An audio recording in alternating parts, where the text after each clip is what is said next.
শ্রী গুরু জয়, শ্রী গুরু জয়, শ্রী গুরু জয়। উপস্থিত হয়ে গেছে আপনাদের সামনে একটি অলৌকিক লীলা কাহিনী নিয়ে। আজকের আমরা জানব একজন ব্যক্তি মারা গেছেন, তিনি কি কোনো মতে জীবিত হতে পারেন? কিন্তু মরেই গেছেন, তাহলে কিভাবে তিনি বেঁচে উঠবেন?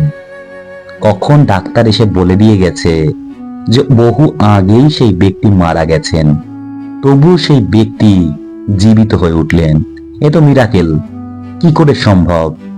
আমরা ভুলে না গেলেই হলো, রাখে গুরু মারে কে। গুরু যদি চান তাহলে সবকিছুই সম্ভব। গুরুদেব চাইলে পরে বিধি নিয়ম পরিবর্তন করে দিতে পারেন। কারণ আমরা যেন ভুলে না যাই, শিব রুষ্ট হলে পরে গুরুতে করে ত্রাণ, কিন্তু গুরু রুষ্ট হলে কভু নাহি পরিত্রাণ। তাই আজকের আমরা জানবো কিভাবে একজন মৃত ব্যক্তিকে শ্রী শ্রী ঠাকুর আবার পুনরায় জীবিত করে দিলেন। এইরকম নানান অজানা লীলা কাহিনী, অজানা তথ্য যারা জানতে ইচ্ছুক এবং যারা এখনো পর্যন্ত শ্রী গুরু চরণেশ্বর চ্যানেলটিকে সাবস্ক্রাইব করেননি, আপনারা অবশ্যই সাবস্ক্রাইব করবেন এবং একটা লাইক করে দেবেন। লাইক করলে অনেক উৎসাহ পাই। সঙ্গে শেয়ার করে যারা এই ধরনের কাহিনী শুনতে পছন্দ করেন তাদের মধ্যেও ছড়িয়ে দিতে ভুলবেন না। শ্রী গুরু জয়। শুরু করছি আজকের নিবেদন। কলির অবতার ভগবান দুর্গা প্রসন্ন পরমহংস দেবের বাংলাদেশে যে কজন একান্ত লীলা পার্ষদ ছিলেন, তার মধ্যে একজন পটুয়াখালী জেলার আমতলী বন্দর, সেখানে বাস করতেন বনমালী পাল দাদা।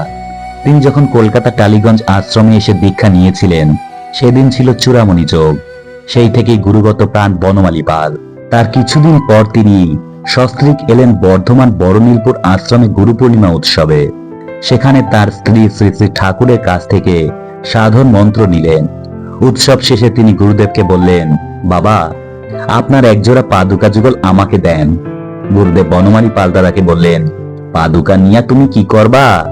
বনমালী পাল দাদা বললেন, বাবা, আপনার পাদুকা বুকে জড়াইয়া আমি কুম্ভ মেলায় যাইব। গুরুদেব তাকে পাদুকা দিলেন এবং বনমালী পাল দাদা যথাসময়ে কুম্ভ মেলায় গেলেন। কুম্ভ মেলা থেকে বনমালী পাল দাদা গুরুদেবের সাথে দেখা করতে এসে একটি শিশিতে ভরে নিয়ে গেলেন তার শ্রী চরণামৃত, এবং গুরুদেব তার গলা থেকে একজোড়া মালা দিয়ে বলেছিলেন, বাবা, মালাটি যত্ন করে রাখবা, হয়তো তোমার কোনো কাজে লাগতে পারে।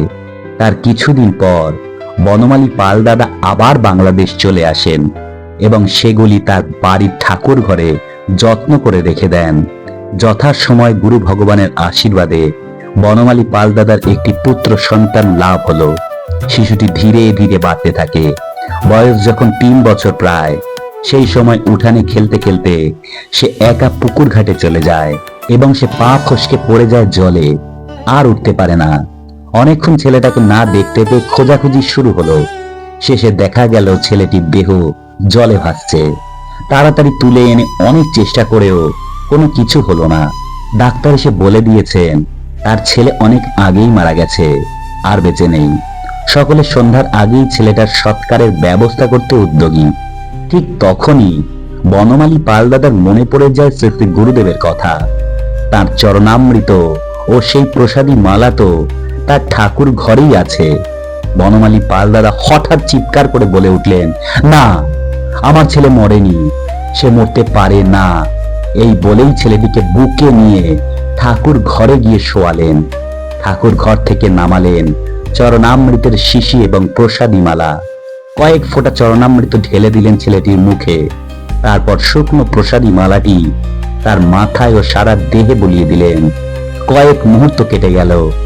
তারপরে ছেলেটির অসার দেহ যেন একটুখানি কেঁপে উঠল। এবার বনমালী পাল দাদা শ্রী গুরু জয় ধ্বনি দিয়ে আরো একটু চরণামৃত ছেলেটির মুখে ঢেলে দিলেন। মৃত সঞ্জীবনী শ্রী গুরু চরণামৃতে ও অলৌকিক সেই প্রসাদী মালার স্পর্শে মৃত পুত্র আবার প্রাণ ফিরে পেল। মা মা বলে কেঁদে উঠল। সকলে প্রত্যক্ষ করলেন এক অবিশ্বাস্য ঘটনা। ডাক্তার বাবুও স্তম্ভিত হয়ে গেলেন। স্বামী স্ত্রী দুজনেই শ্রী গুরু বিগ্রহের দিকে চেয়ে কাঁদতে লাগলেন। সেই ছেলে গুরুদেবের কৃপায় ঘর সংসার করছেন ভারতে।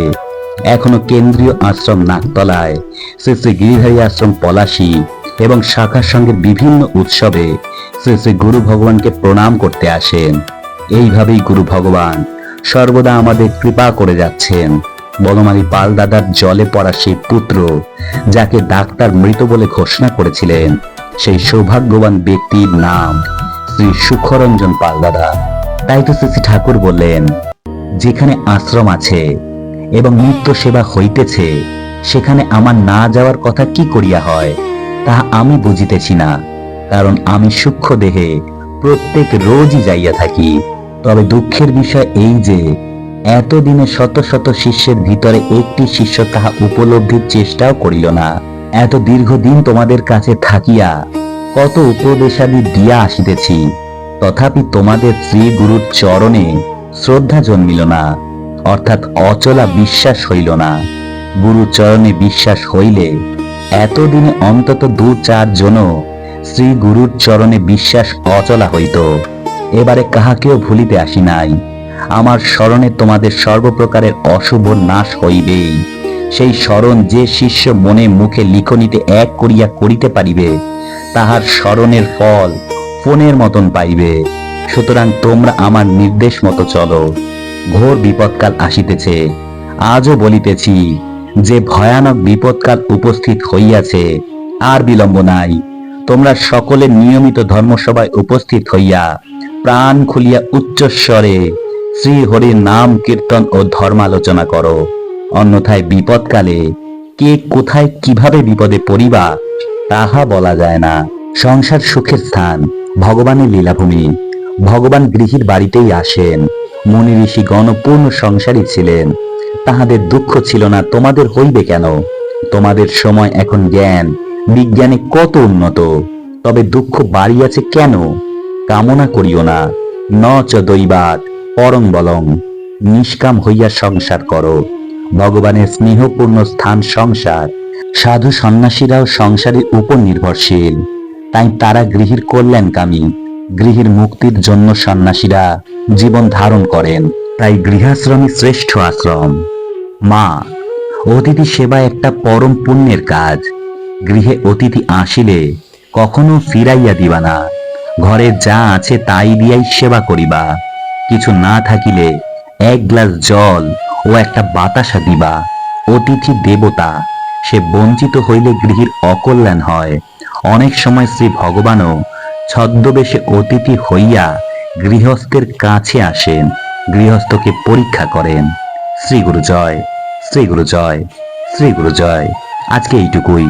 পরের দিন আবার চলে আসব নতুন কোনো অজানা তথ্য বা অজানা লীলা কাহিনীর সঙ্গে। ততক্ষণ কিন্তু শ্রী গুরু চরণেশ্বর চ্যানেলটিকে সাবস্ক্রাইব করতে ভুলবেন না এবং সকলের মধ্যে এইসব অলৌকিক কাহিনীগুলিকে শেয়ার করতে ভুলবেন না। সকলে অনেক ভালো থাকবেন, সুস্থ থাকবেন। দেখা হচ্ছে পরের দিন। শ্রী গুরু জয়। নমস্কার সবাইকে।